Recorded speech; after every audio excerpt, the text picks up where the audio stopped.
پروانے کو چراغ ہے تو بلبل کو پھول بس، صدیق کے لیے ہے خدا کا رسول بس۔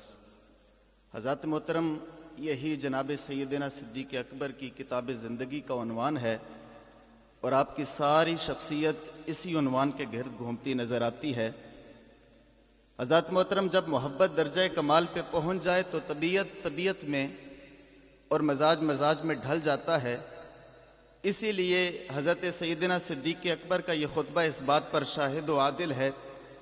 کہ قال ارتحلنا من مکہ فاحیینا او سرینا لیلتنا و یومنا حتی ازہرنا قام قائم الظہیرۃ فرمیت ببصری هل ارى من ظل فآوى الیہ فاذا صخرۃ اتیتها فنظرت بقیۃ ظل لها فسویته ثم فرشت للنبی صلی اللہ علیہ وسلم فیہ ثم قلت له اتجع یا نبی اللہ فاتجع النبی صلی اللہ علیہ وسلم ثم انطلقت انظر ما حولی هل ارى من الطلب احدا فاذا انا براعی غنم يسوق غنمه الى الصخرة يريد منها الذي اردنا فسألته فقلت لمن انت یا غلام قال لرجل من قریش سماه فعرفته فقلت فهل في غنمك من اللبن قال نعم فقلت فهل أنت حالب اللبنا قال نعم فأمرته فاعتقل شاة من غنمه ثم أمرته أن ينفض درعها من الغبار ثم أمرته أن ينفض كفيه فقال هكذا ضرب إحدى كفيه بالأخرى فحلب لي كثبة من اللبن وقد جعلت لرسول الله صلى الله عليه وسلم على فمها خرقة فسببت على اللبن أسفله فانطلقت به إلى النبي صلى الله عليه وسلم فوافقته قد استيقظ فقلت اشرب يا رسول الله صلى الله عليه وسلم فشرب حتى رديت ثم قلت قد آن الرحيل يا رسول الله قال بلى فارتحلنا والقوم يطلبوننا فلم يدركنا أحد منهم غير سراقة بن مالك بن جوشم على فرس فقلت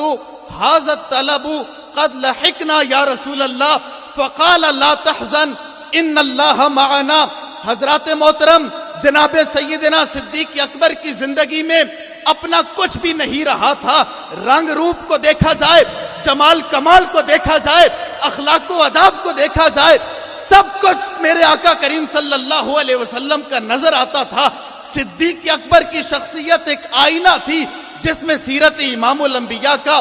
عکس دکھائی دیتا تھا۔ اسلام قبول کرنے کے بعد میرے سرکار کے ظاہری وصال تک جناب صدیق اکبر ہر لمحہ رسول اللہ کے ساتھ رہے۔ سفر و حضر میں کبھی رسول اللہ سے جدا نہ ہوئے تھے، حتیٰ کہ تمام غزوات میں میرے آقا کریم صلی اللہ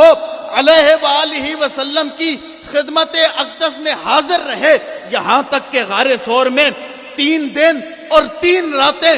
اس انداز میں گزاری تھی کہ تجلیات رسالت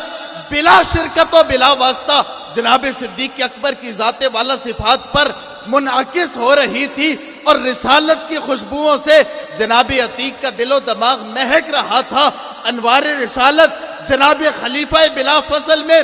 اس طرح جذب ہو رہے تھے کہ صدیق سراپا رسول کا مظہر دکھائی دیتے تھے۔ تب ہی تو جب یہ محبوب و محب مدینہ پاک میں پہنچتے ہیں تو شان یہ ہوتی ہے کہ بظاہر چہرہ صدیق اکبر کا ہوتا ہے لیکن جمال خدا کے رسول کا دکھائی دیتا ہے۔ بظاہر قد و قامت صدیق اکبر کی ہوتی ہے لیکن چال چلن خدا کے رسول کا دکھائی دیتا ہے۔ ایسے لگتا تھا جیسے رسول اللہ اپنے ساتھ کوئی آئینہ لے کر آگے ہو۔ یوں تو تمام صحابہ سرکار پر جان قربان کرنے والے تھے، لیکن عاشق اکبر کی اس جانثاری کی ایک الگ داستان ہے جو تاریخ محبت میں کہیں نظر نہیں آتی۔ اسی لیے میرے امام قاطع رافضیت، خارجیت و ناسبیت و قادیانیت اعلیٰ حضرت امام احمد رضا خان فاضل بریلی و محدث ہندی